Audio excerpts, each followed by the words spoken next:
Approaching flight maybe 100. They are in the same airspace on opposite headings. The probability of their colliding in mid-air is 1 in 100 million.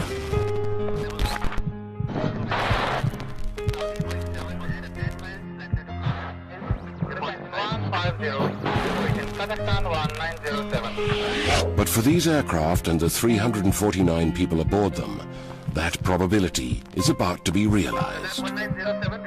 At 6:40 p.m., two aircraft collide in the world's worst mid-air collision in history.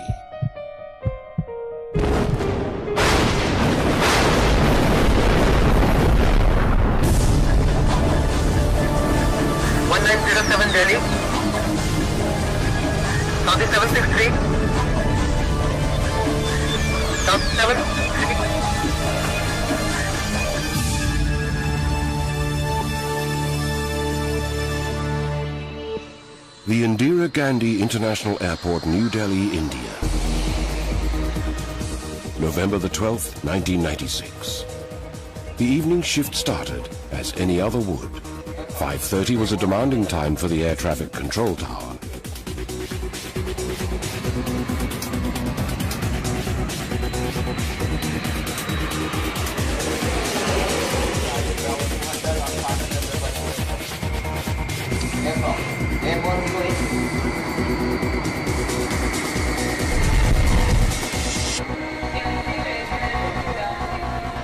The International Departure Terminal, too, was a hub of activity. Passengers slowly filtered in after brief goodbyes from relatives and well-wishers.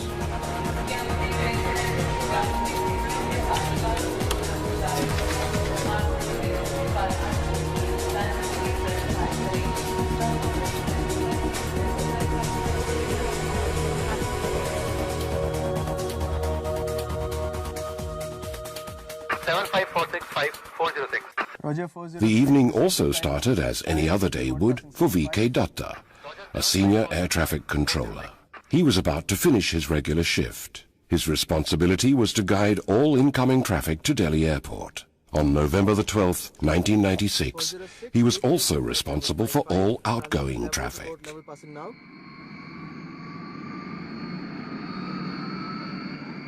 At 6:33 p.m., Saudi Airlines 763, under the command of Captain Khalid Al-Shubhaili, co-pilot Nasir Khan, and flight engineer Edris, takes to the runway. Clear for take runway 28 south, 763, final is clear. Saudi Airlines 65 Runway clear, final is clear.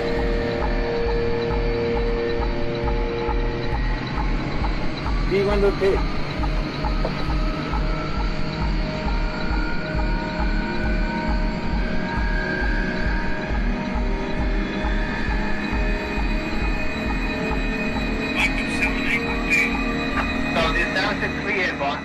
A Boeing 747, Saudi 763, is flying 289 passengers to Dhahran, Saudi Arabia. At approximately the same time, flying into Delhi from the former Soviet Republic Kazakhstan is Kazakhstan Airlines 1907.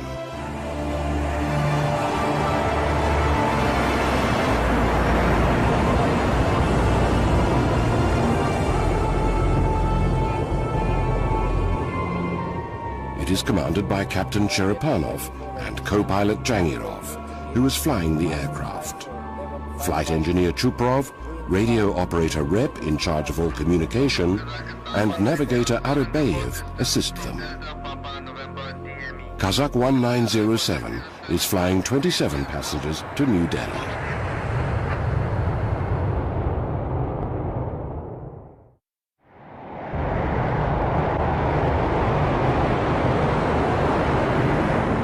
Three minutes after takeoff from Delhi Airport, on board Saudi 763, 16-year-old Sarab and 14-year-old Gaurav are excited. Not only is this their first flight, they're going to see their parents after 9 long months. That day I had spoken to them in the morning. I spoke to my eldest son. The younger one was sleeping. I thought they're coming today. We'll get to talk a lot. Why wake him up? This was their first flight. They checked in by themselves, did everything on their own. Went through security checks and then boarded the aircraft. It was their first flight. This was their last flight as well. 35-year-old Farah Mumtaz is torn between leaving her daughters in Delhi and visiting her husband in Jeddah. I was the last one to say goodbye. When I hugged her, she told me to behave and not trouble anyone. My mother was leaving for 15 days. We had never stayed away from her for that long. We were crying when she left home. I don't know why, but I felt that this was the last time I was seeing her. Mohammed Tahir, his wife Rihanna and their 8-month-old son Taimur are finally on their way to Al Jubail near Dhahran. A week ago, they had to cancel their ticket. Their son was unwell. The memories are the only thing I have of them. I had a horrific vision the night before they left. In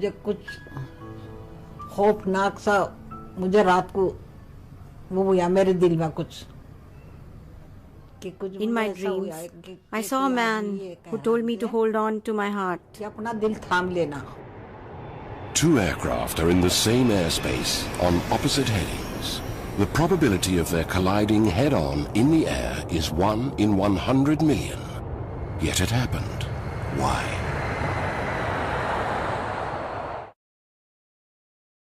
Meteorological collision accidents can take place due to pilots not adhering to ATC instructions, number 1. Number 2, error in the instrument readings. Number 3, erroneous instructions by the air traffic controller. Saudi 763 approaching flight level 100 for higher. Roger, climb flight level 140. Further climb 140 Saudi 763. VK Datta, the air traffic controller, tells Saudi 763 to climb to 14,000 feet. Then approach, good evening, Kazakhstan 1907. Now passing 230 for 180. Roger, Kazakh 1907, descend to flight level 150, report reaching. descend in 150. Call you reaching Kazakhstan 1907. He then instructs Kazakh 1907 to descend to 15,000 feet. Saudi 763 approaching 140 for higher. Roger. Maintain flight level 140, stand by for higher. Saudi 763 will maintain 140. There can be a chain of reasons due to which something like this may happen. One of the main primary reasons is distractions in the cockpit. 1907, report radius beyond. VK Datta warns Kazakh 1907 about Saudi 763 at 14,000 feet. Identified traffic, 12 o'clock, reciprocal. Saudi Boeing 747 At 10 miles, But to no avail.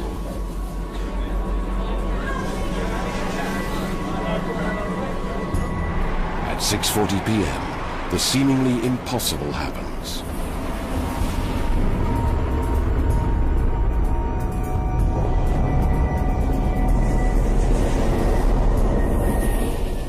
Saudi 763 and Kazakh 1907 crash in mid-air over New Delhi in the world's worst mid-air collision in history. 349 lives are lost in a split second.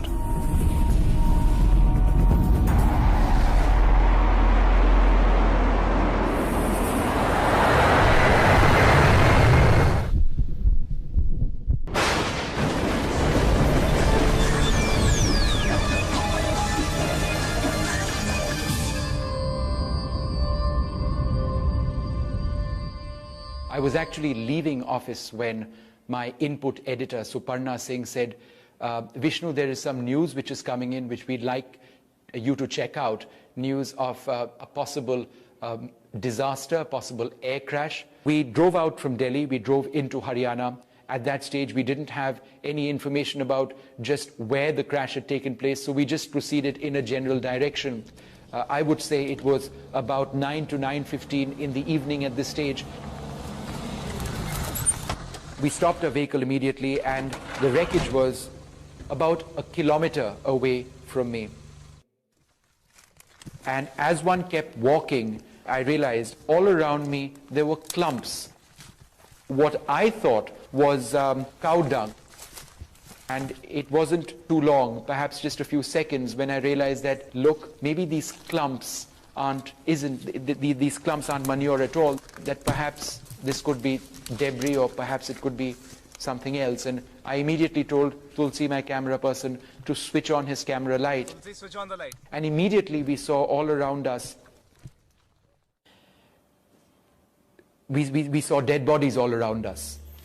Within a few moments of actually switching on our camera light, we realized that there was no question of any survivors. The Saudi Boeing 747, the Kazakh Ilyushin Il-76 aircraft, there was no part of the fuselage of the aircraft which was intact. Everything had been obliterated. There were dead bodies all around. It was abundantly apparent that there was no one who would survive this. When this incident happened, I was 7 years old. For the next couple of years, I kept thinking she'll come back. They have gone to get my son. He's hurt, but he'll be back. He'll be back. I could only find the passport of my eldest son. It took a second for everything to be destroyed.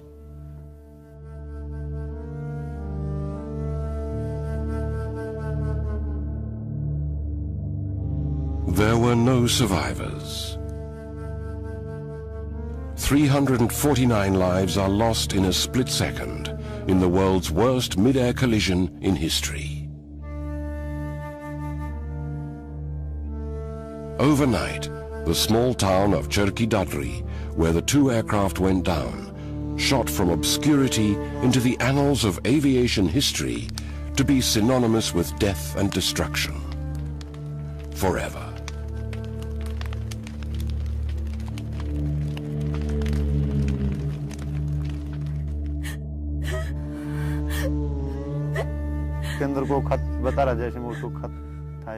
I found a letter in the crash site. A girl had written to her brother, "Get me a nice dress and a pen when you get back. Come back soon." Villagers who had their dinner before the crash were the only ones who ate that night. With so many dead bodies lying in our village, who could eat? It felt like we had lost our family.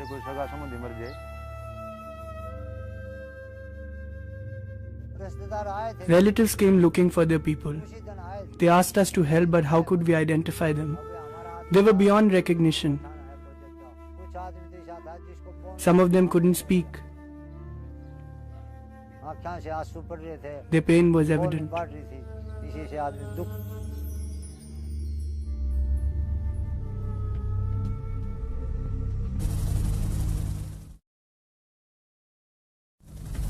The full extent of the tragedy was visible from the air. The wreckage of the two aircraft was spread over 7 kilometers. Whatever was left of Saudi 763 was either buried in the ground or lay scattered in tangled heaps of molten metal. And they too told a story. They told the investigators how the Boeing 747 disintegrated in mid-air. 747 had lost its tail plane, went out of control, spinning violently, whereby the wings separated and the 4 engines fell miles apart. Kazakh 1907 had survived in bits and pieces. The cockpit shattered, but the burnt instrument console was still intact. Charred remains of its fuselage stood as a lone witness to a startling fact that the aircraft had not disintegrated in mid-air. So that means that it had some flyability until very close to the ground, but it broke after impact on the ground. Primary investigation of the wreckage suggested 2 points of impact. The 747, I believe, was fairly straight and level, whereas the Kazakh aircraft was a slightly bank turn and offset slightly, so that the wings contacted each other first. One wing off of the Kazakh aircraft and certainly the tail off of the 747, and that led to the crash. And as far as the altitude of impact was concerned, the only clue was from one of the altimeters of Kazakh 1907 found in the wreckage. It was frozen at 14,895 feet. It could be anything. There are so many evidences which are to be collected and to be compiled and studied, analyzed, and we were mostly interested in now looking for the black boxes, which are the prime evidence material for any aircraft accidents. The two black boxes were found the day after. The Indian Court of Inquiry, the investigation agency, sealed the black boxes and sent them for decoding. While Kazakh 1907's black box would be decoded in Moscow, Saudi 763's black box would be decoded in the United Kingdom. But to begin with, the investigation headed not too far from Charkhi Dadri to the Air Traffic Control, the ATC. What happened is something which should not have happened has happened. In no ATC in the world would ever like a mid-air collision accident to take place. And immediately it is felt that it could be a mistake on their part. That would be the normal reaction. The unblinking, watchful eyes that stare at the radar screen day in and day out are human. And sometimes it is human error that results in a potentially disastrous consequence. He might just give you a wrong altitude clear to. There have been various incidences where the ATC controller has given wrong altitude clearance, due to which accidents have taken place. When VK Datta took over his shift on November the 12th, 1996, he brought with him more than 10 years of experience and proficiency as an air traffic controller. Was it possible that he had given incorrect instructions that led to the mid-air collision? The first course of action for the investigators was to replay the ATC tapes. 8 minutes from impact, Saudi 763, after takeoff, contacts VK Datta. Saudi 763 airborne. Saudi 763 identified on departure. Climb flight level 100 initially, stand by for higher. Initially flight level 100, stand by for higher. Saudi 763. He asks them to climb to flight level 100 or 10,000 feet. Kazakh 1907 is close to 23,000 feet. 6 minutes from impact, Kazakh 1907 at 23,000 feet contacts him. Kazakhstan 1907. Roger, Kazakh 1907, descend to flight level 150, report reaching. Descent in 150, copy reaching Kazakhstan 1907. VK Datta clears descent to flight level 150 or 15,000 feet. Saudi 763 is close to 10,000 feet. 4 minutes from impact, Saudi 763, now at 10,000 feet, contacts him for further ascent. 100 for higher. Roger, climb flight level 140. Further climb 140, Saudi 763. VK Datta clears ascent to flight level 140, 14,000 feet. Kazakh 1907 is now at 15,000 feet. 1.5 minutes from impact, Saudi 763 asks VK Datta for further instructions. Approaching 140 for higher.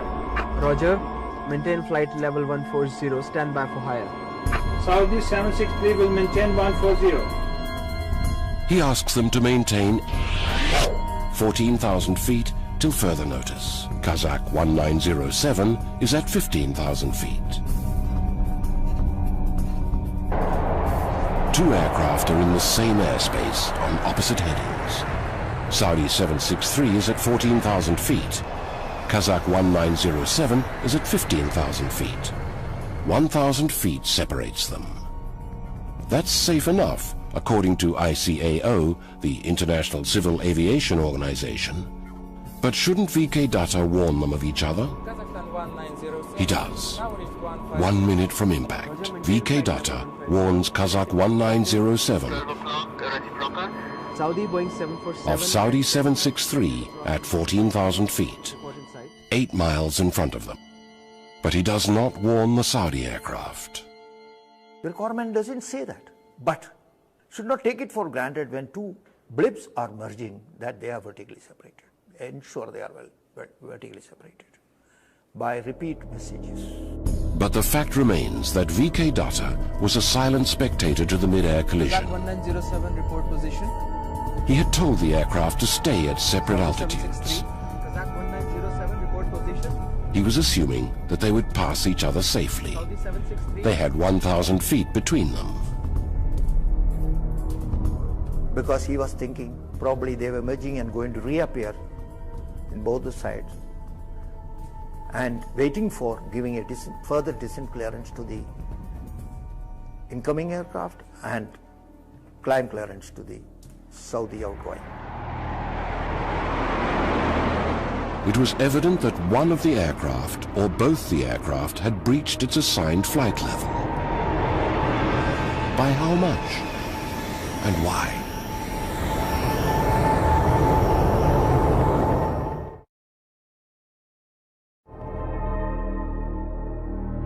Three months after the accident, on a cold February morning in Moscow, the black box of Kazakh 1907 was cut open. The investigators heard the voices of the Kazakh crew for the first time. Kazakh 1907, report radial view, this is the immediate department member. Kazakh 1907, now reached 1500. 6 miles from Delta Papa November, radio 610. Roger. Maintain flight level 150, identify traffic, 12 o'clock, reciprocal, Saudi, Boeing 747. At 10 miles, likely to cross to another 5 miles. Report if inside. Maintain 150, Kazakhstan 1907. It was clear from the tape that the air traffic controller instructed the Kazakh crew to stay at 15,000 feet. He also told them to look out for the Saudi aircraft and to report back once they had sighted it.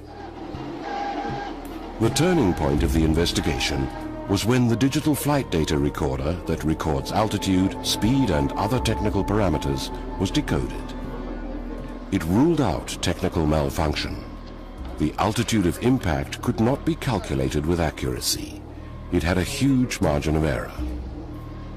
But the graph revealed a startling fact. Kazakh 1907 had descended below 15,000 feet. This was a point which we all had in our mind at the time. Why? If a pilot is told to maintain certain level and if he doesn't maintain, there must be some reason for it. You can argue that the crew made an error and just descended, but it's the puzzling part is building up why, in fact, if they made an error, why they made an error, and trying to piece that together. The possible answer to that question lay with the sole eyewitness to the mid-air collision, Captain Timothy J. Place of the United States Air Force. He was flying into New Delhi Airport at the same time.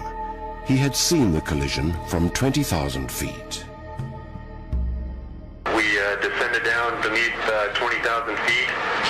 On the arrival, it was about dusk, and we noticed out of our right-hand side a large cloud lit up with an orange glow. At first, we thought it would be lightning, but the glow stayed and became brighter in intensity, lit up the area very bright. Two fireballs seemed to appear heading in our general direction, not in our immediate vicinity, diverging away from each other.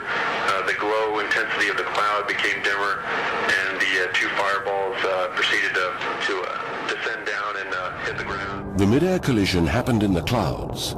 Is it possible that Kazakh 1907 had descended due to bad weather? It had happened before. On December the 19th, 1973, the Delhi airport is enveloped in a thick fog. Visibility is down to 1,000 meters. A Lufthansa Boeing 707 undershoots the runway and crash lands 1,500 feet short. The Inquiry Commission finds out that the co-pilot who was flying the aircraft did not monitor the descent adequately. He was too busy trying to land the aircraft in the sudden haze and thick fog that impaired his visibility. Could the same thing have happened to Kazakh 1907? Could they have been caught in a freak weather condition? Did co-pilot Jangirov not monitor the altitude? Could he have been too busy battling bad weather? The sorts of weather conditions that can cause an aircraft to lose a great deal of altitude are things like thunderstorm activity, where you get updrafts and downdrafts in the centre of a thundercloud. That could have caused one of them to descend or another to climb. But on November the 12th, 1996, the Met Department had not issued a severe weather warning. It was slightly foggy, there were scattered clouds, and that was about it. Most importantly, Kazakh 1907's cockpit voice recorder did not record any intra-cockpit conversation relating to bad weather. Neither did the digital flight data recorder record sudden changes in the aircraft's movements, nor any severe weather condition. There was no sudden descent. Kazakh 1907 had descended gradually. I don't think that the actual weather conditions would have caused the Kazakh aircraft to descend at all. It was like a jigsaw puzzle whose pieces just didn't fit. Kazakh 1907 had descended below its assigned 15,000 feet. But the altimeter found in the wreckage was frozen at 14,895 feet. If that's the altitude at which the collision occurred, it meant that even the Saudi aircraft had breached its assigned altitude. It had climbed above 14,000 feet.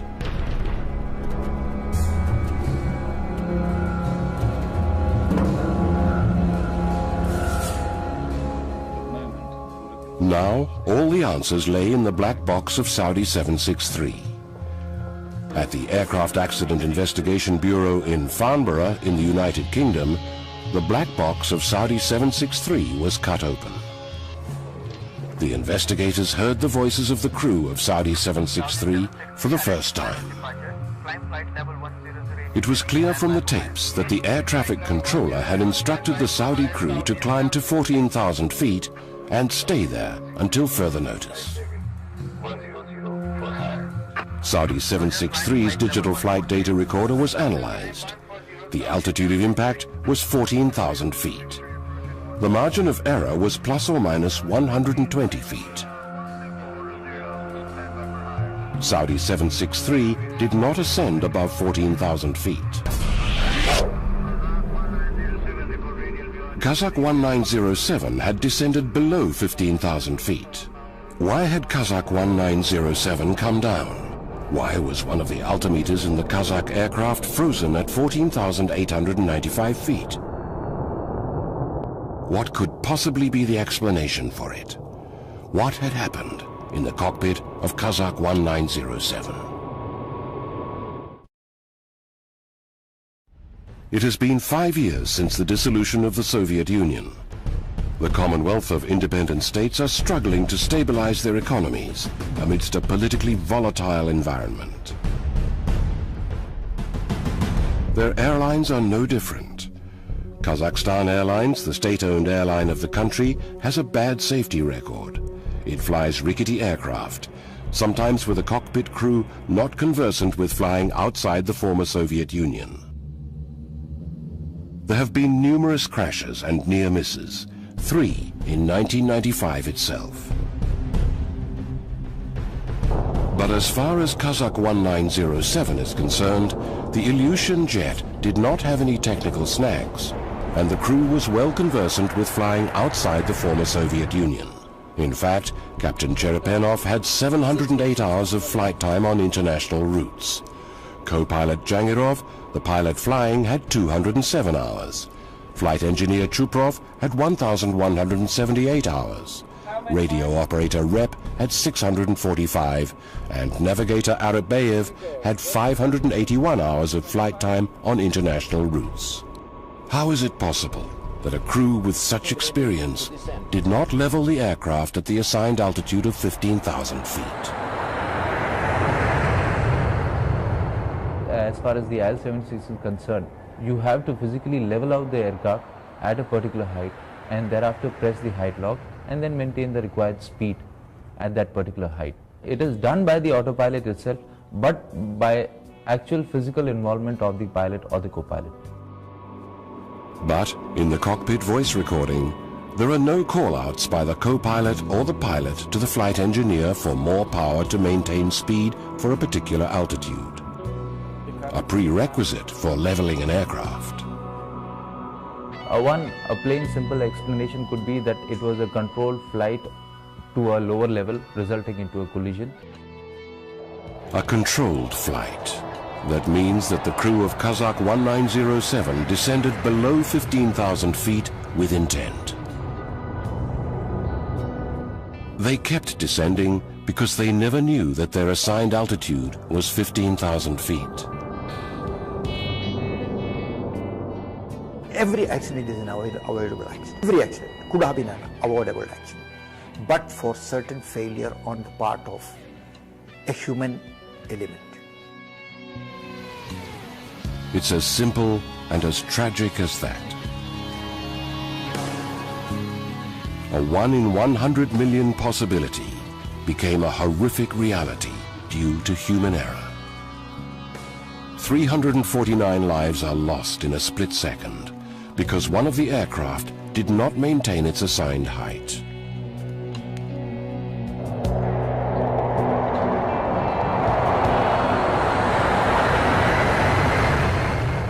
How could it all have happened?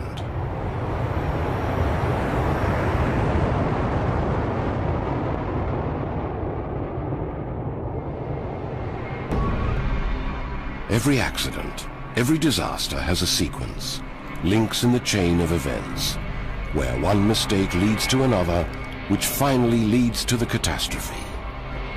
In the world's worst mid-air collision, the sequence started 8 minutes before impact, at 6:33 p.m., when Saudi 763 takes off.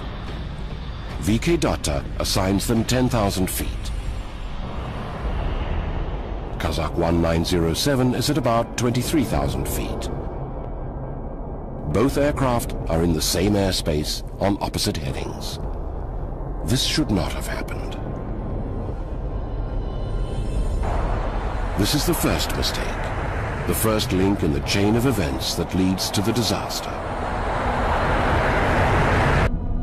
To avoid this, the airspace above Delhi Airport should have been unidirectional. There should be 2 separate air corridors, one for the departing aircraft and the other for arriving aircraft. Then 2 aircraft on opposite headings would never share the same airspace. But this wasn't the case at Delhi Airport. There just wasn't enough room.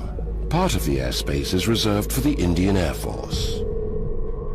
Why do we always have to wait for any kind of disaster, a catastrophic disaster? Can't we do it before so many innocent lives are lost? There may be certain constraints which I can understand, but not to an extent where we have to wait for a crash, or it is something like a time bomb ticking. The time bomb is ticking. 6 minutes to impact. Kazakh 1907 contacts VK Datta for the first time. He assigns them 15,000 feet. Descend to flight level 150, report reaching. Descend in 150. The radio operator acknowledges the height, but astonishingly does not inform the 2 pilots. Worse still, the navigator also hears the assigned flight level on his headset.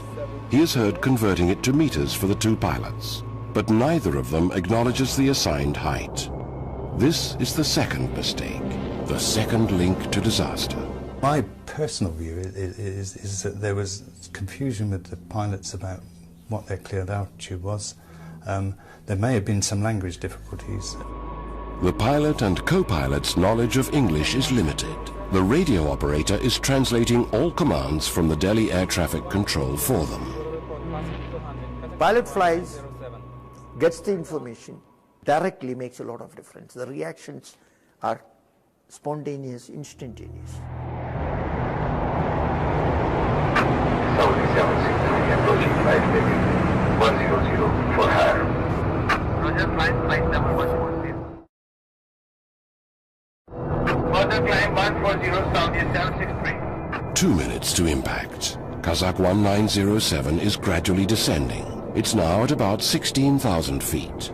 Captain Cherepenov, the pilot who is not flying, is supposed to inform the cockpit crew of the estimated time and height to level out. He never does. This is the third link to the disaster. He was the captain of the aircraft, he's the commander of the ship, so he should have known what height to be level out. 1.5 minutes to impact. Saudi 763 is told to stay at 14,000 feet till further notice. 1 minute to impact. At 6:39 p.m., the Kazakh radio operator tells VK Datta they are at 15,000 feet. Now reached 150. This is another extraordinary error. In reality, they are at 16,300 feet. The altimeter is on the front instrument console. The radio operator may not have seen it. This is the fourth link to the disaster. Seconds before impact, VK Datta tells Kazakh 1907 about Saudi 763 in front of them. 747 at 10 miles, set across another 5 miles. reported site. Kazakh 1907 is already below 15,000 feet.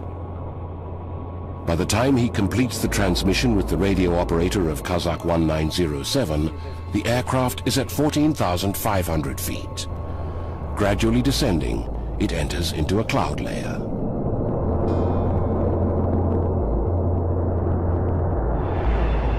Saudi 763, at 14,000 feet, enters the same cloud layer. The first signs of trouble are heard in the Kazakh cockpit. The captain asks for the assigned flight level for the first time. Flight level have been ordered. Kazakh 1907 is still descending, now at about 14,100 feet. Saudi 763 is at 14,000 feet. Seconds later, the two aircraft are going to crash. Even in these circumstances, with better equipment, the impending collision could have been averted. But SSR, or secondary surveillance radar, that can tell a controller the altitude of an aircraft is not installed in the Delhi Air Traffic Control. The controllers still work on archaic primary radar that can only tell them approximate headings. This means that VK Datta was not aware of Kazakh 1907's unauthorized descent. Saudi 763. The secondary surveillance radar had been in the offing, but mired in bureaucracy, the project lay to one side.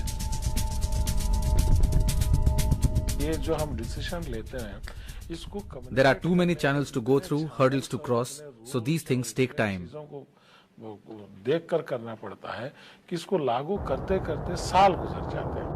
The fifth link to the collision is complete.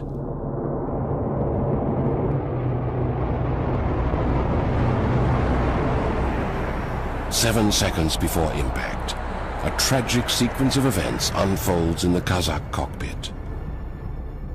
The flight engineer realizes that the aircraft has descended below 15,000 feet, their assigned flight level. He probably tries to accelerate to climb, but the captain asks him to hold on and not to accelerate. The flight engineer responds by calling out, "Holding." Holding. What I feel has happened at that point of time is that the engineer has realized that the aircraft has gone below 150. He has started opening power, anticipating the next moment I will get a call for climbing or accelerating. But the captain is not yet sure, or maybe he's made a gesture to the flight engineer that hold the power. Kazakh 1907 holds its course. It keeps descending.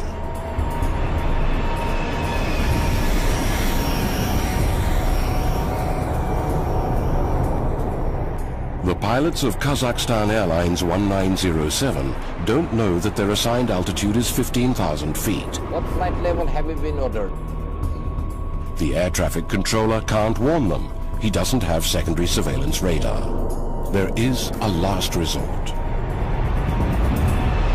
But neither of the aircraft has TCAS, traffic collision avoidance systems, installed. They do not have onboard computers that can warn them of another aircraft directly in front of them and suggest evasive action.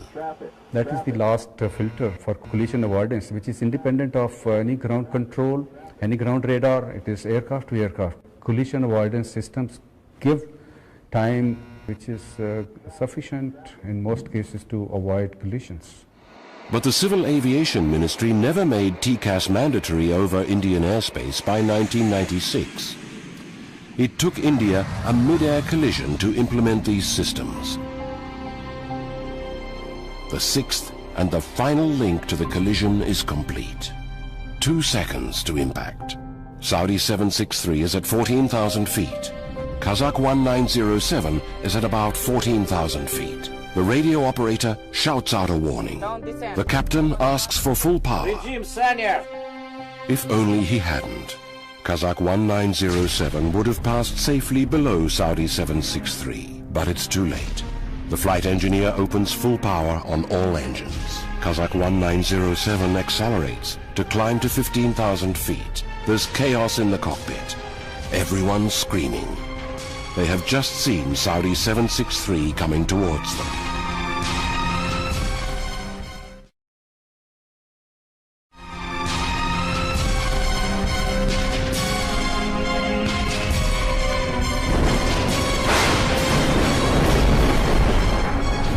At 6:40 p.m., 14,000 feet over Charkhi Dadri, the left wing of Kazakh 1907 crashes into the 2 left engines of Saudi 763. Saudi 763 catches fire instantaneously. It goes into a nosedive. Spinning violently, Saudi 763 disintegrates in mid-air. The last recording in the Saudi cockpit is a prayer.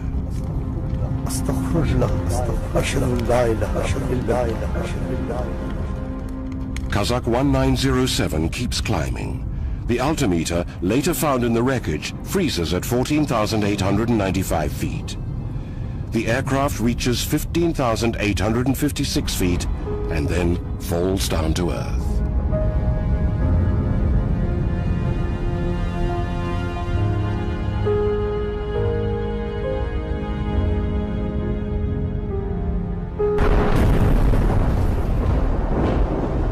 "349 souls, 349 dreams, and 349 hopes are extinguished in a split second." Today, the words, "if only," are the only words that echo in the minds of many. 10 years later, Kazakhstan Airlines has stopped operating. English is now a primary qualification for pilots from the Commonwealth of Independent States consisting of former Soviet republics. The Indian airspace is now unidirectional.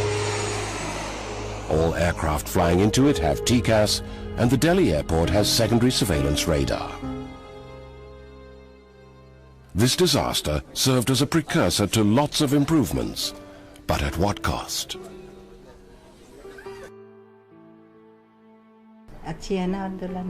Isn't my daughter-in-law beautiful? My son was also good. He used to say, "I'll take care of my mother. She took care of all of us, all our lives, gave us a good education, brought all of us up." He used to say very nice things.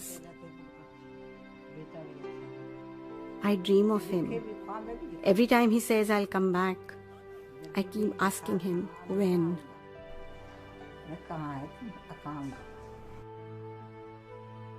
It is very difficult in life to lose young children. I only have their memories now. Even though it hurts me a lot, I definitely want to keep these memories. I planned so many things for myself, for my life. Everything finished in 1 second. मेरी mummy जहाँ तक लोग बोलते हैं कि बहुत ही अच्छे nature की थी. I remember having her around always, working in the same room where I would be, playing or doing my stuff. That's all I remember. I was very young. I miss my mother the most when I see other mothers with their daughters.